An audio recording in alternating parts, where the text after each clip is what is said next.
Yo, what's up everyone? This is Ignatius. Today I'm bringing to you a very rare crafting guide video. It's been mentioned by a lot in the community that there just isn't really a good video or guide out for the caster-based projectile gloves. Kind of know how to make these more or less. Thought I'd give a quick rundown of my methodology. Some of y'all can help me improve because I'm sure I'm doing some stuff inefficiently, and others can copy this to create these gloves themselves because they are quite rare on the market. Now, the key interaction with these gloves is the Kolr's Hunt socket, which allows marksman modifiers, which allows all the projectile stuff. You can see mine are 4 tier 1s and 2 tier 2s. The lowest tier 2 actually cannot be a tier 1, I don't believe, just from the essence. And then the other is just from Omen of Light spams and could be improved eventually. I want to give a huge caveat to this video. I don't normally do crafting videos. I don't research crafting methodologies very intensely.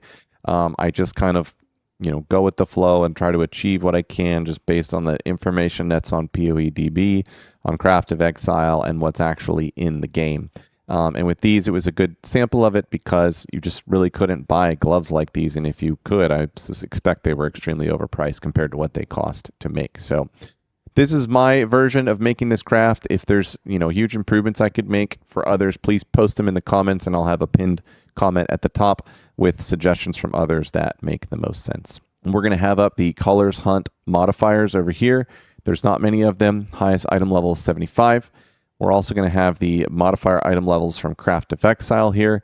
Anytime you're doing Omen of Whittling stuff, which we will get to, you want to pay close attention to modifier levels.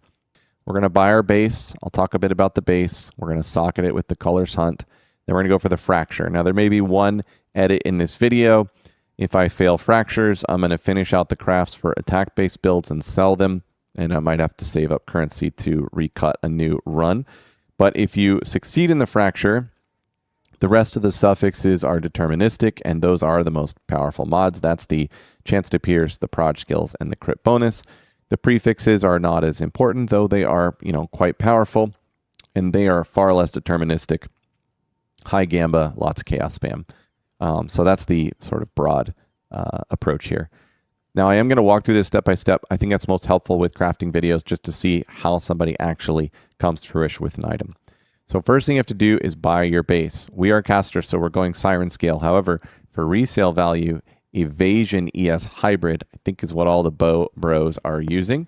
You could go that if you want to. There's a dex dependency, and of course, if you want best in class for caster, it is going to be Siren Scale. Then you have to decide 2-socket or 1-socket. If you go with a 2-socket non-corrupted, that's an exceptional base. That's going to cost 30 div min today and maybe more tomorrow. And then if you don't want 2-socket, it's very cheap. It's like 9 Exalt. You don't care about the item level. You need 75 plus. Lower is actually better. But I think the 2-socket can only roll on 81. I'm pretty sure. So, you just can't really use that to your advantage. Now, the problem, in my opinion, with a non-2-socket is that you're going to invest in a fracturing orb, you're going to invest in tons of chaos spam to hit the fracture that you want, and possibly divine orbs to re-roll the chance to pierce up into a good roll, because the roll range is 51 to 100 and you want 90 plus. So after you've invested all of that upfront cost, if you fail the fracture, which the odds are you're going to fail, you're going to want to resell the gloves to somebody else. If you have a non-2-socket, the resale value is very low, and the chance of a resale is very low, I've noticed. So, I don't RMT and I don't Hideout Warrior. So when I go for a craft, I want to resell my stuff that fails for me, but that could be good for others. And that's why I buy the 2-socket base. But it's really up to you what approach you want to take. Let's go out there and buy our base. Siren Scale. So your filter here is pretty simple. You want Siren Scale gloves. You want normal rarity. You want corrupted equals no. And then augmentable sockets. You can see if we go 1-socket, it's 100 Exalt, super cheap. The lowest item level is 80. If we go 2 sockets, let me zoom in on this a bit in case you all can't see. We're at 34 div. This was 30 earlier.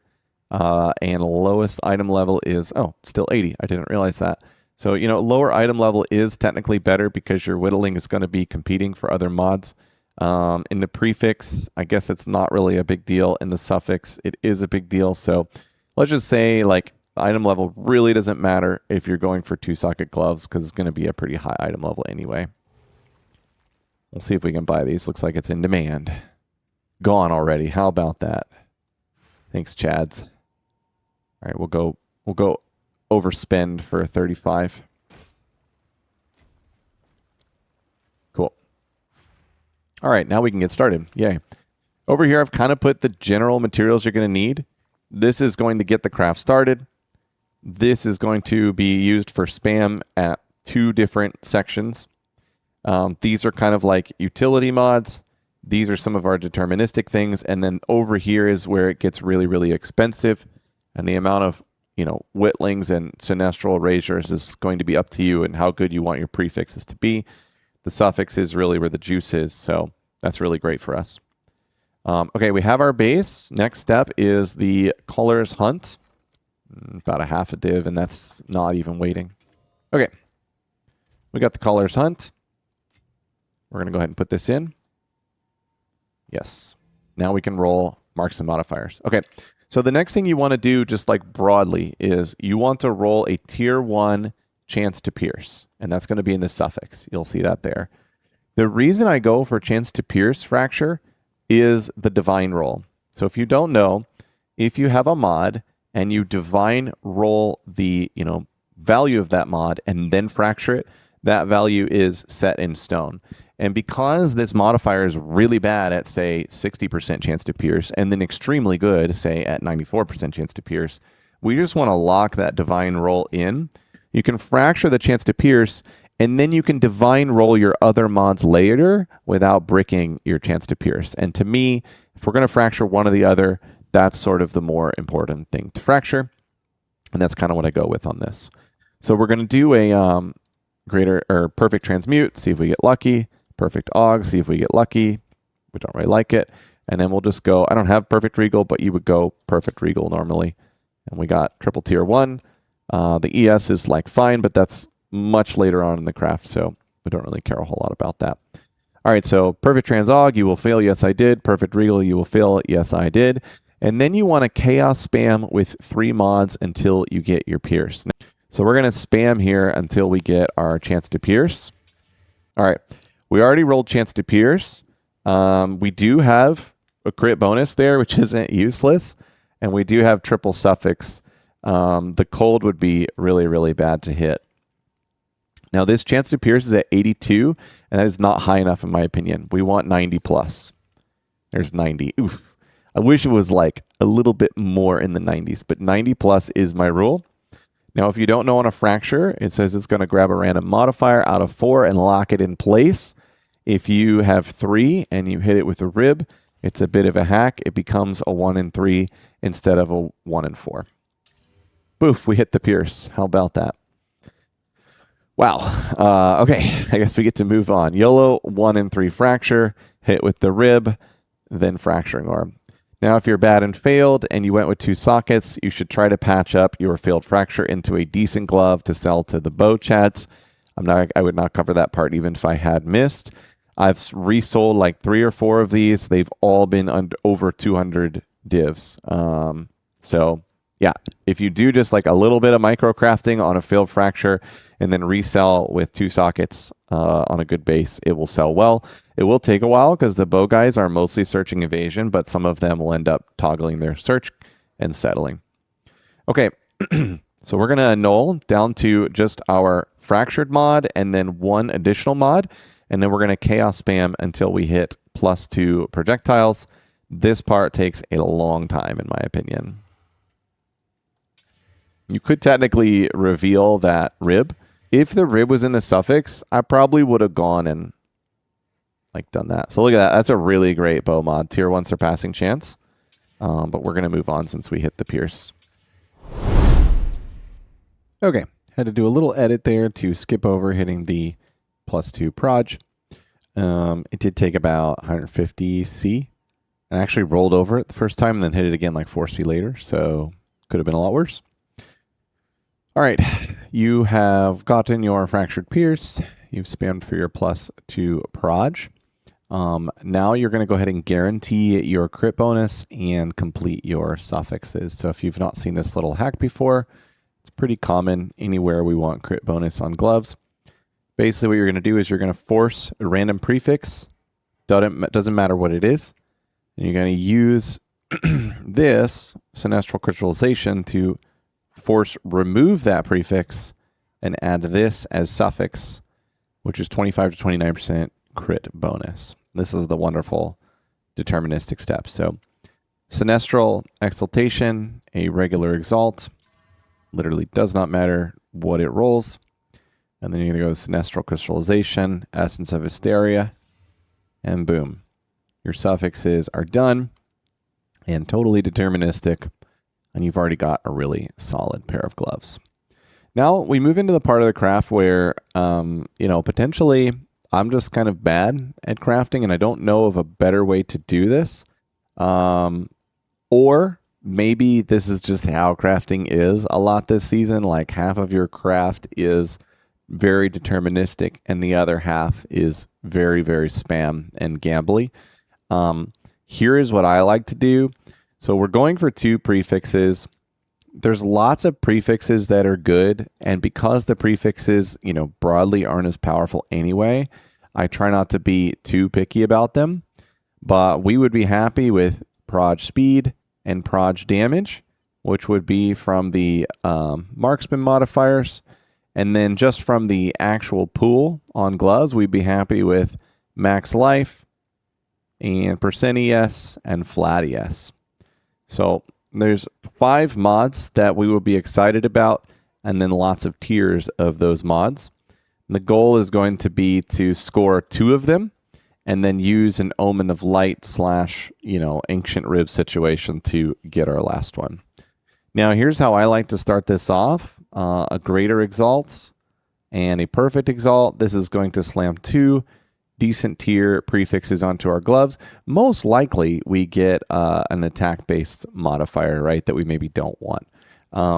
But this is a step where, if you hit 2 things that are decent, you're just done. And again, the slot machine, we're high gambly here. So we hit percent ES tier 3, which is bad, and we hit Fizz to attacks tier 1, which is also bad. Almost used the wrong one there. That would have been sad. Did I put that up wrong? No, that was fine. Where's my nulls? Here they are. Okay, so this is going to guarantee remove a prefix. We have 50-50 to clear the attacks. We clear the attacks. We're like in the clear to continue spamming here. Cool. Not bad. Tier 3 ES is pretty bad. So that is what we're going to go ahead and try and clear off here. And we're going to go with Greater Chaos for all the rerolls. There we go. We got tier 1 ES. That is very, very good. Super happy with that. So now we have to get one more good mod. We could go with a Perfect Exalt or a Greater Exalt. It's kind of hard to decide which one, right? Because when you come down to Whittle, you're looking at the item level of the modifier. And ES is 65. And all our attack-based ones are 75. But we want are these ones, and these ones are 75. We want a tier 1, either proj speed or proj damage, ideally. So I'm not sure which is best, to use the Perfect Exalt or to, continue to go for some sort of lower level chaos spam. I could see an argument for both. I'm going to go ahead and try the lower level chaos spam, which I normally don't do, but it could be a better path there. Whoa, we hit tier 1 max life. That is fantastic.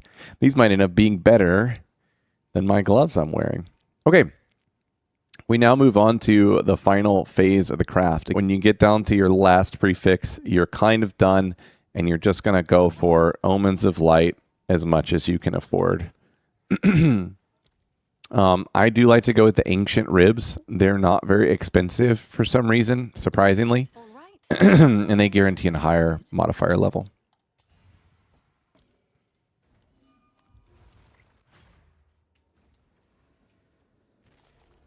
Make sure your Abyssal Echoes is on, of course. There's 33 proj damage. That's probably the best mod, and I think that's tier 1. Yep, that's tier 1. So we are done. And we'll just grab 2 to proj, chance to pierce, crit bonus, and see where we're at with a 2-socket glove. No results. That's actually a little bit surprising. Okay, we're at 78 divs on like totally busted prefix gloves. If we go ahead and add max life, doesn't exist. Proj damage, we're at 170. These are for bow gloves again. There's a bad lightning roll. There's 2 bad tier attack based rolls. Let me go down here to this one. Also attack based. Again, none of these are going to exist like as a caster specific. Maybe this one here. Here's like a perfect energy shield roll, no max life, 1000 div. So ours is less energy shield, more max life, which is actually preferred because ideally for this build, you're going to slam some runic ward on these, take advantage of the runic ward mechanics. So potentially these are, I mean, I would say these are probably 600 div plus. Because they're so rare on the Siren Scale base, I'm not sure what they would end up selling for. But I'll go ahead and post them. And if they sell, I'll tag on to the end of the video what they sold for. Okay, I hope that was helpful. Again, I don't do a lot of crafting videos. I'm not confident that this is the most perfect way to do it, but obviously it works. I've done it. I've done 6 of these now. 4 I rolled over to attack based, and these 2 I focused more on the caster base. I do think that the section that I'm probably really bad at is this step 6 right here, but maybe the game just is that limited and I'm not really that bad at it. It does seem to go pretty quickly every time. So either lucky or bad, I'm not sure. Hope this was helpful. Give me any feedback you have. Again, leave comments of what steps of this craft can be improved, and I'll pin those comments at the top. Thanks, everyone.